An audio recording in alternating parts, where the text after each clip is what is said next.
Okay, so let's see what's happening for Virgo in June. Okay, well, you do have 2 major arcanas. If you're not familiar, those are big, huge milestones. They're game changers. They are destined. You really can't change it when it comes to major arcanas. Now, when it comes to minor arcanas or pips, pip cards as they call them, those you can change those things with free will. You can shift. You have more control over those. You really don't have control over the others. Now, the first one that you're starting out with, this is, in traditional tarot, this would be the 3 of Cups, and it's rejoice and celebrate. And this is a card that really does. It talks about things that make your heart happy, make you filled with joy. Celebration, birth, success, victory. You see there's like this trophy in the background. It's just, you know, excitement about things that make you happy, make you joyful, that are filled with love. Being filled with gratitude, sharing that joy, sharing that love with others, and really partying, celebrating.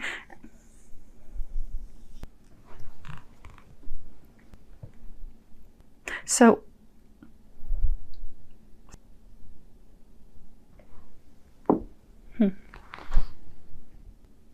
if we just looked at these cards, the next card we have is in the traditional tarot. This would be the Lover's card that talks about a deep connection, a spiritual connection. This can be soulmates, twin flames, twin souls. It's a divine love connection. They're divine partners. They're meant to be partners. And if you looked at it, you would think, okay, recent past, you've met the love. So maybe some of you have in the recent past met the love of your life, and that's something that you're celebrating, something that you're joyful about, something that you're happy about, because you connect on that very deep level.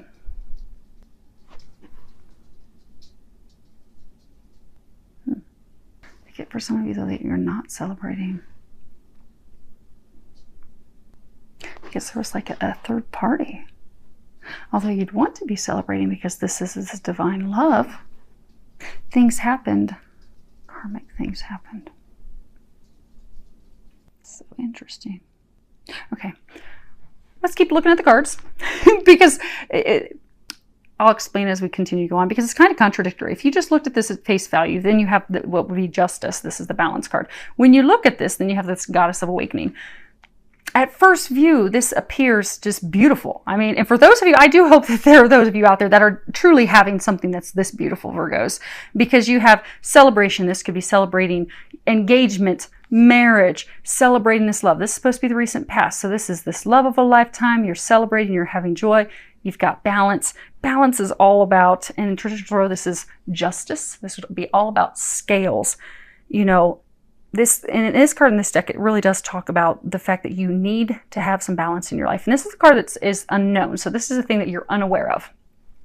And it really talks about how you need to get some balance in your life. Your life is out of balance. You have to bring it back into balance. So for some, it could be making adjustments in love. For some, it could be making adjustments in work, business, relationships with others, not necessarily love relationships, but relationships with others because of not being in balance. And, you know, when the Justice card comes around, that is what will force changes. And typically it's tied to karma. It's karmic cycles. So these changes will come about because of a karmic cycle. So we have to, you know, bring things back into balance, or things that we've done in the past may have us out of balance now and we'll come back into balance. It's also a card that reminds us about our choices. So, you know, the things that we choose today, the things that we decide today, we will reap those things. There's that golden rule, do unto others as you would have done unto you. Some of you are unaware of that this that's going on is because of karma. Karma that has to be fulfilled. And karma's not always bad. Some people think that karma is just so bad. It's not. Sometimes, a lot of times, people will have like really good karma because they've been giving, they've been putting love out in the universe, they've been caring for people, doing the right thing, and their karma, their rewards, their things that come back to them are positive, which is in alignment with the card as far as, you know, the recommendations that you have down here. This is the Goddess of Awakening. And at the bottom, which I will read that to you while you look at the image, hopefully with no glare. This is a wondrous time of exploration, romance, and creativity. See how she's just laying there and everything is bared? She's got this star shining above her head. So really, it's romantic exploration, intimate exploration, sexual exploration, bearing yourself to your other half, enjoying that time together, awakening discovery, a blissful, happy time. Actually, I'm going to read their book real quick. I'm going to read this for you. Okay. Regardless of whether you are male or female, yeah, you can see it. Your feminine creative spirit is being nourished and awakened by the star of Venus. The goddess of love is activating your sensuous nature. Romance is in the air, so surround yourself with flowers and crystals, wear your favorite perfume or essential oil, and allow your inner charms to surface. This is a wondrous time of exploration, romance, fun, and creativity. A new romance is about to blossom, or an existing relationship is about to enter a period of renewed magic, excitement, and enchantment. Either way, this period of renewed romance will eventually lead you to explore a new creative venture with your partner. Enjoy. Okay. Either way, this is beautiful, Virgo. If you just look at it and take it for face value, it's beautiful. It talks about, in the recent past, this love of a lifetime. You're celebrating things with them. It's because karma, everything is being righted, balanced. You have 11. That's a power number. And you're going to have some beautiful, intimate, sexual moments with that lover. But what I'm being told is that this celebration was derailed. Some of you have met a love of a lifetime, but there was a third party that came in, or some behavior. Like some, it could have been drinking. You have these cups, so some of them, they could have just been, because they keep pointing out those cups and that cup, so they could have been drinking, party, doing things. So at this moment, you're not having these celebrations, but you're about to, because what you're not aware of is karma is about to be rightened. So for some of you, if it was a third party, that third party is about to be gone. If it was just simply behaviors that made this fall apart, so say they were drinking or partying or doing those things, that's about to be balanced back out. Because again, what you're not aware of is the things that have been out of balance with this relationship are about to come back into balance. So, for some of you, this love interest of yours, this partner of yours, was not focused on you, wasn't focused on the love, they were focused on other things, but it's about to come back into balance. So they're going to stop partying and drinking with their friends, or they're going to stop choosing someone else. Because that karmic cycle will be complete. Notice there's this circle around him. So that karmic cycle that has kept the two of you apart is about to be complete.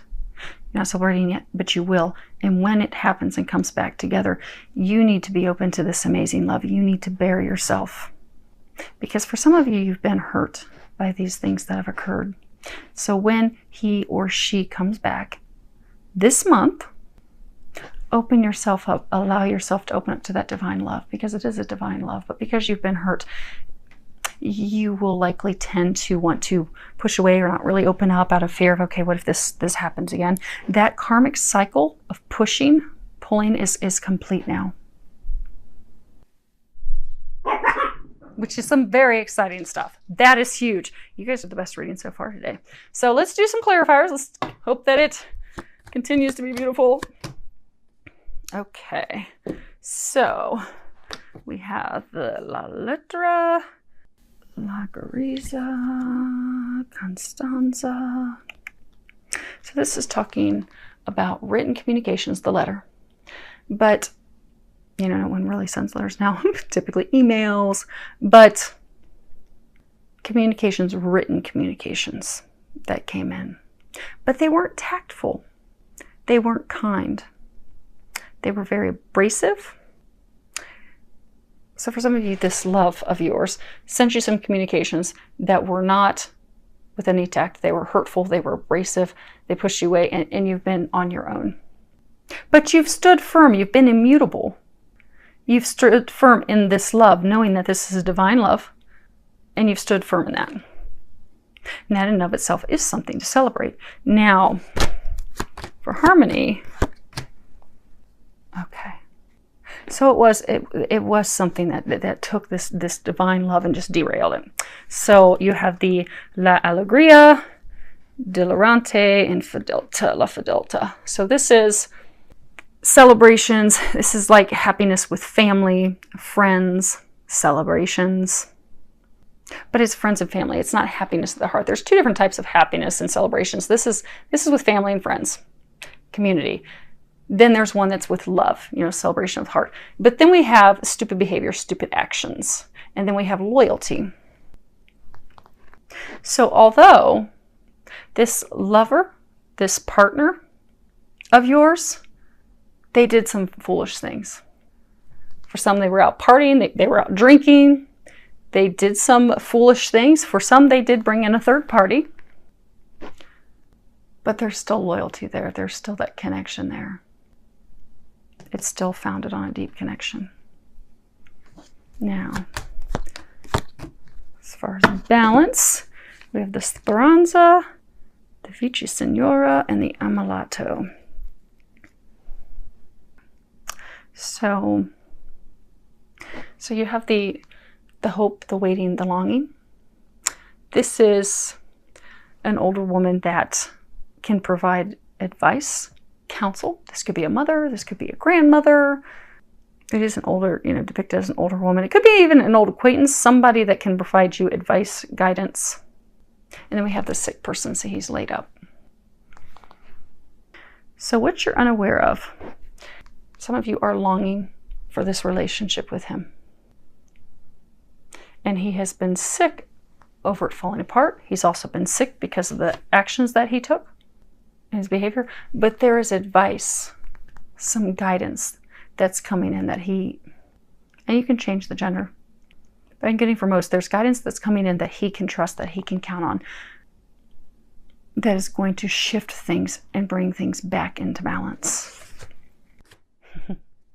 Yay! It's not ugly, Virgos. It's not. See, you can't have all these beautiful cards.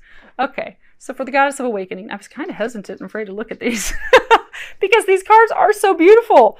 But what they're saying was not beautiful, but it is going to be beautiful. Things are going to be fixed. You know how I was saying that there were two celebration cards? This is family and friends. Happiness of the heart. Joy, celebration for things of the heart. And then this is, you know, relationship with a friend, someone that can be trusted, a firm foundation. And then we have the letterato. So this is a relationship that can be trusted. There is loyalty on both ends. He's in the process of contemplating how to communicate. So for some of you, because this is the recommendation, this is clarifier on the recommendation, he's going to come back and communicate with you. And when he does, be open to it, because it is going to lead to happiness for your heart and his heart. It's going to bring you what you both desire, and it is going to bring you the celebrations. But you have to be open to it.